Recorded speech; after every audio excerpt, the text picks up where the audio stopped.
There's a time for everything. Seems like I read that somewhere once, but we're not going to go into that right now. But there is a time for everything. That when people die, there's a time you should take to mourn. You should take something. It's important. It's part of human nature. There's a time to mourn, time to stop mourning. There's a time for war, time for peace. I realize I'm plagiarizing a lot of this from your book, Lloyd, but you understand what I mean. That's the nature of things. There's a time for everything. And because you are a political person, you wouldn't be watching my show right here on The Great First if you weren't a political person. I'm a political person.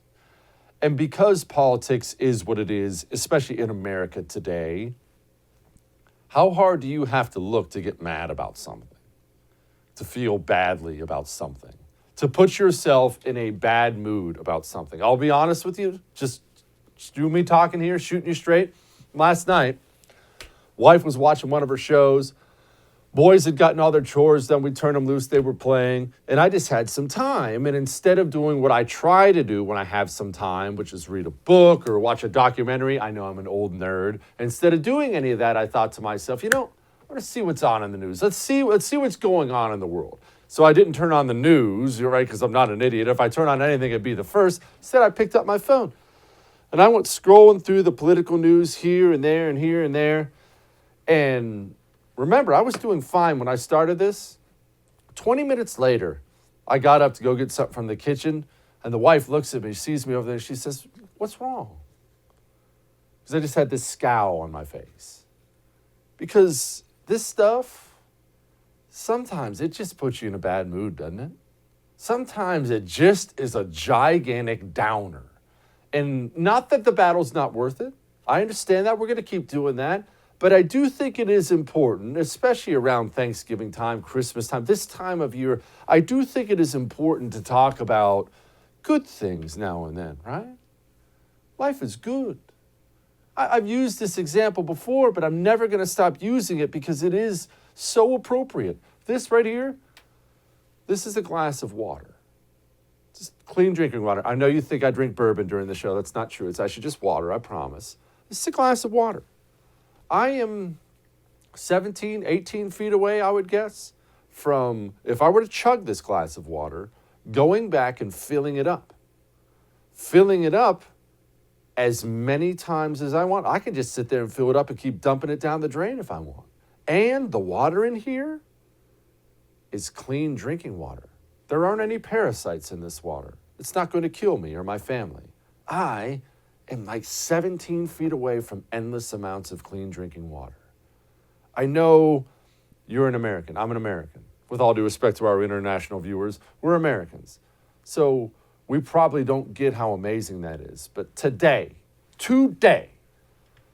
many people around the globe woke up and they died because they didn't have access to one of these. Not one. Look around you. You don't have to go far. Maybe you're in a crappy apartment somewhere. Maybe you're in a mansion. Maybe you're watching this from work when you should be working. Look around you. Look at all the blessings we have. Look at how good life is here. And we can go on and on and on about how they're trying to destroy it and all that stuff's true. But just think about this. Think about if you woke up Sunday morning and you decided you want to go to church in America. You could do that. Nobody would stop you. Shoot, nobody would even frown at you. You realize there are people all across the globe, if they woke up on a Sunday morning and decided they wanted to go to church, they would understand that may be their last day alive on this planet for doing so. Have you thought about things like, and I know this is hokey, I'm going to sound like a grandpa, but have you thought about things like how cool our environment is in this country? How cool our geography is here? Now, maybe it's just because I've traveled this country to and fro for a long time. I've lived everywhere. I've visited everywhere. But the mountains, the deserts, the rivers, the beautiful Northeast in the fall, the beaches of Florida. This is an awesome, awesome place to live. The fact that you were born in the United States of America means you already won life's lottery. It is good to be here. Be thankful for it. And another thing I think about, I think about this a lot. And maybe it's because of my time in the Marines, I don't know. But I think about the people who wake up and risk their lives. And I'm not going to do the normal hokey thing people do about that, but picture this. This is real. Cops, let's talk about cops for a minute. We'll get to the Marines and whatnot. Cops across America today, they woke up and on their way to work, whatever shift they're working, they kiss their wife, they kiss their husband goodbye. And that cop knows, at least in the back of their mind, that might be the last time he ever sees his wife. Just by nature of the job. By nature of the job, cops have to go out and wade through the muck of this society. Isn't that incredible? Because I think about my own life. What did I do today? Woke up, worked out, walked the dog, ate breakfast.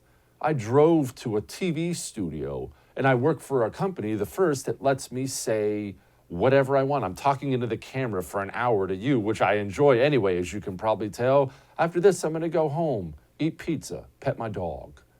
That's a good life, but there are people out there, they risk it every day. And let's talk about Marines. Let's talk about, sadly, Army. No, I'm kidding. Navy, Air Force. Let's talk about our military.